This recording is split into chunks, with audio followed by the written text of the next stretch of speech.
Obejrzyj mój najnowszy test, a następnie wejdź na mobilone.pl i wygraj model CT w super konkursie. Pytanie jest tylko jedno. Jak będzie wyglądać Twoja podróż marzeń, jeśli wygrasz ten samochód z Mobil One?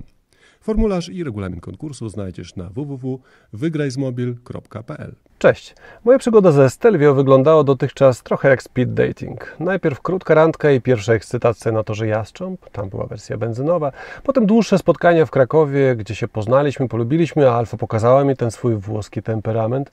Wtedy był diesel, no właśnie, pomimo, że to był diesel. Jednak na randkę z tą, która spodobała mi się najbardziej, od pierwszego wejrzenia na targach, musiałem czekać ponad rok. A, informacje dla mojej żony. Ciągle mówię o samochodzie.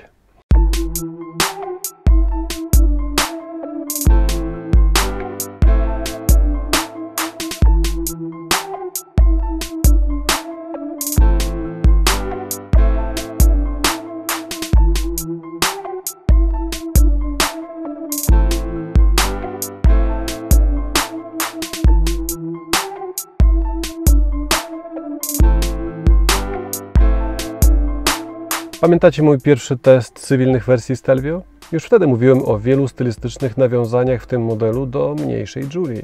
W przypadku odmiany Quadrifoglio jest oczywiście to samo, bo jeden sportowiec garściami czerpie od drugiego. A więc z zewnątrz, poza legendarną czterolistną koniczynką na przednich nadkolach, ponad 500-konną odmianę Stelvio poznacie po przeprojektowanych zderzakach. Z przodu z ogromnymi wlotami powietrza i splitterem, a z tyłu z wkomponowaną baterią dział przeciwpancernych oraz potężnym dyfuzorem.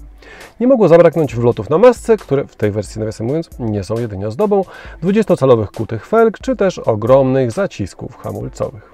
Wnętrze Stelvio, podobnie zresztą jak w Giulii Quadrifoglio, ubogacono sportowe detale, takie jak np. inaczej obszyta kierownica, ogromne aluminiowe łopatki przy niej, czy elementy deski rozdzielczej i kierownicy wykończone włóknem węglowym. Jednak podobnie jak w Giulii Quadrifoglio, wnętrze jest moim zdaniem trochę za bardzo estetyczne i brakuje tu jakiegoś ultrasportowego manifestu.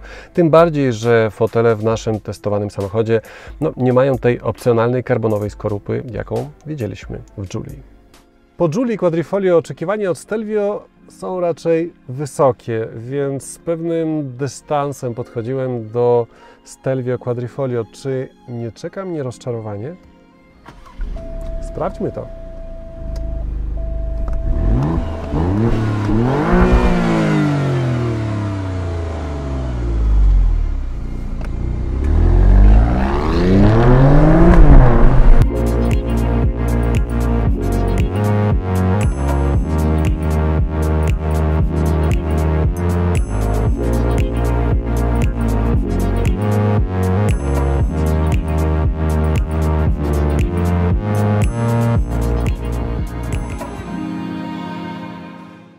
Wspomnę tylko na podsumowanie wnętrza, o pozycji za kierownicą, bo to jest ciekawe, bo z jednej strony siedzimy wysoko jak w SUV-ie każdym i jak nasuwa, to ta pozycja za kierownicą jest zupełnie ok, zupełnie normalna, natomiast ona jest o tyle dziwna w przypadku Quadrifoglio, że siedzimy troszeczkę za wysoko jak na to, jak ten samochód potrafi jeździć. Oczywiście to jest wszystko złudzenie i tak dalej, no bo wiadomo, SUV musi być podniesiony, musi mieć swój prześwit, więc siedzimy dokładnie tam, gdzie powinniśmy siedzieć. Jest to kwestia tylko przyzwyczajenia, że wsiadamy i mówimy, Boże, ten samochód przyspiesza w mniej niż 4 sekundy do setki, ten samochód jedzie w zakrętach jak po prostej, jak hot hatch albo i lepiej i ja siedzę metr od ziemi.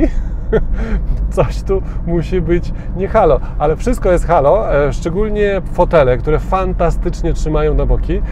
Zresztą mnie chyba zbyt fantastycznie nawet trzymają, bo ja jestem chyba troszkę za szeroki, tych boczków bardzo wyrzeźbionych nie da się niestety wyregulować na szerokość, więc ja tutaj jestem tak dosłownie na wcisk, ale to sprawia przy okazji, że jeszcze lepiej mnie to trzyma na boki, jeszcze mniej mam marginesu i przestrzeni, żeby w zakręcie gdzieś mną telepało w prawo, w lewo, więc można by powiedzieć, że jest to dla mnie plus i zaleta. Ale do wrażeń. Może najpierw podsumuję i wyłączę. To jest kolejny temat, kierunkowskaz. Włączamy kierunkowskaz, w ostrym, głębokim zakręcie on się wyłączy. Ale jeśli to jest zmiana pasa, to no może, albo nawet trochę więcej niż zmiana pasa, to on potrafi dalej właśnie tak migać i trzeba go wyłączyć. To jest dosyć regularne. W trakcie jazdy przez miasto to się kilka razy zdarzy, że trzeba go wyłączyć tam, gdzie w innych samochodach on by się sam wyłączył, ale to jest kolejny szczegół. Już obiecuję, nie będę wracał do szczegółów, do detali.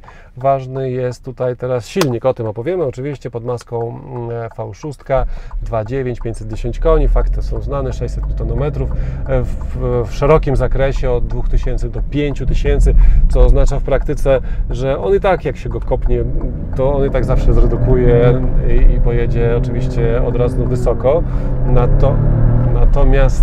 Natomiast jeśli będziemy jechać spokojnie, a teraz na przykład nawet jadę w trybie, niech będziesz dynamic, i jadę w trybie, no tak powoli tutaj, 50 niecała, mam 3000 obrotów, naciskam gaz, on nie redukuje, on po prostu wie, co ma robić, on ma mnóstwo momentu obrotowego i on nie musi redukować, więc tempo, w jakim ten samochód się zbiera bez redukcji, jeśli go tak mocno nie kopniemy w gaz, jest naprawdę też imponujący, więc pewność siebie, na jednym biegu można przejechać całe miasto, super. No i do tego automatyczna skrzynia biegów 8 przełożeń plus napęd na 4 koła, który no też można by uznać, że sporo daje, ale też trochę zabiera. Co zabiera? No, zaczynam narzekać? Nie zaczynam narzekać, bo jedyne, na co można ponarzekać, to jest to, że to nie jest Giulia.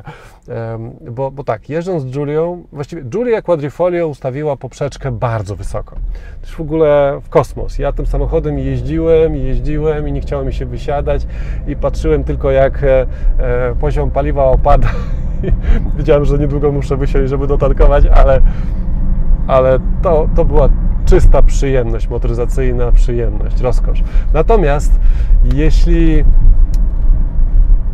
przesiadamy się do samochodu, który jest o wiele wyższy, który ma potężny prześwit w porównaniu z Giulią, który ma środek ciężkości zupełnie w innym miejscu, jest też troszkę większy, jest też troszkę cięższy i ma tyle samo mocy, no to jakby jest taka obawa, a co będzie, jeśli się okaże, że on nie jest godzien do końca tej nazwy Quadrifoglio.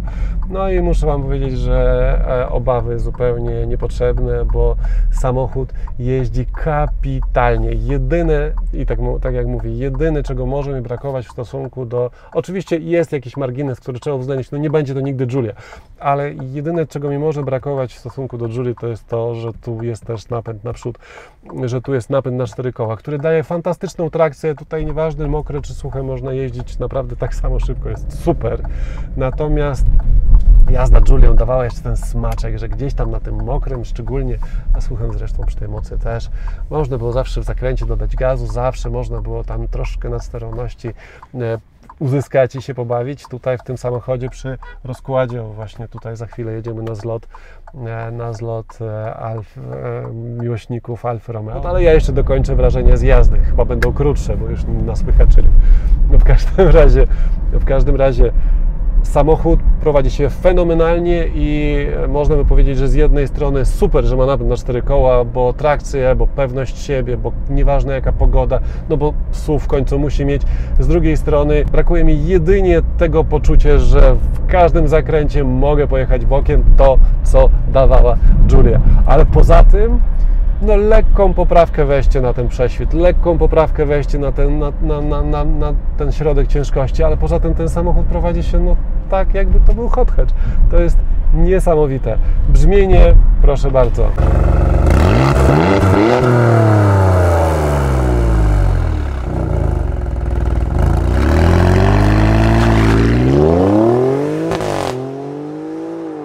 W każdym razie samochód prowadzi się fenomenalnie, słyszeliście to brzmienie i teraz to wszystko było w trybie race.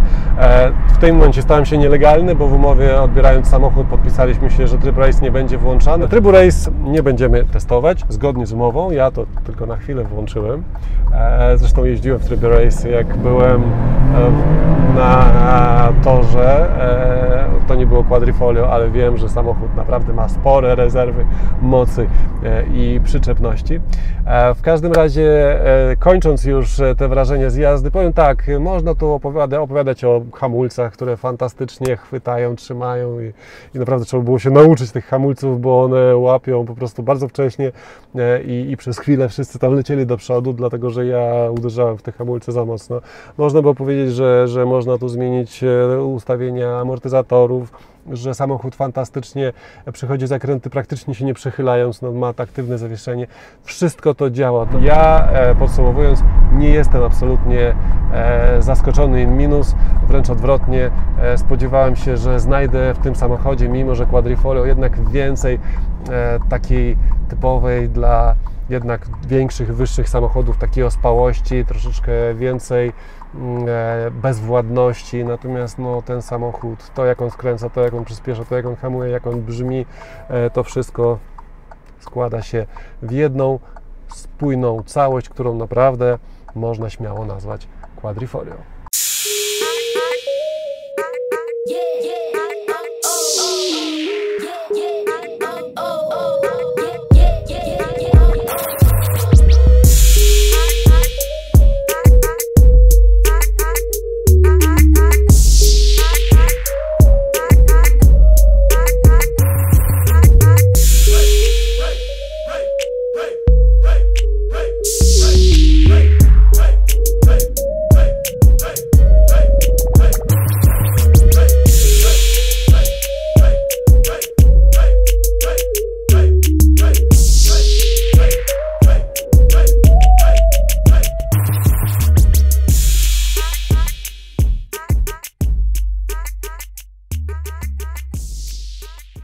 Pewnie zauważyliście, że włoskie sportowe SUV-y atakują rynek.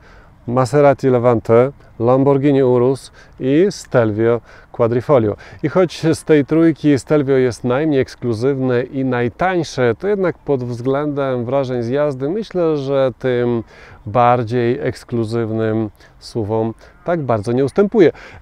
Potwierdza to choćby czas okrążenia na Nürburgringu, 7 minut 51 sekund. To jest czas, który jest naprawdę lepszy niż wiele samochodów, które uznajecie za bardzo sportowe. Także jeśli jesteście zainteresowani prawdziwym, sportowym, włoskim SUV-em, to myślę, że na tle ceny Lamborghini czy Maserati 408 300 zł, bo od tej kwoty zaczyna się cennik Quadrifolio, Stelvio Quadrifolio, nie będzie aż tak bardzo odstraszającą kwotą.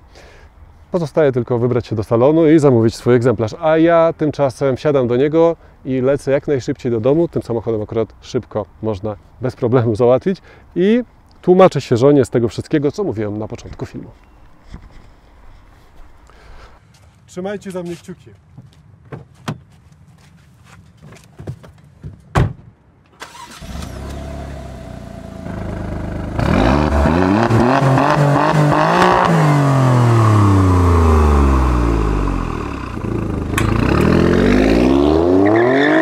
Hybrydowy Lexus CT to nagroda w konkursie Mobile One. Pytanie jest tylko jedno. Jak będzie wyglądać Twoja podróż marzeń, jeśli wygrasz ten samochód z Mobile One? Formularz i regulamin konkursu znajdziesz na www.wygrajzmobil.pl.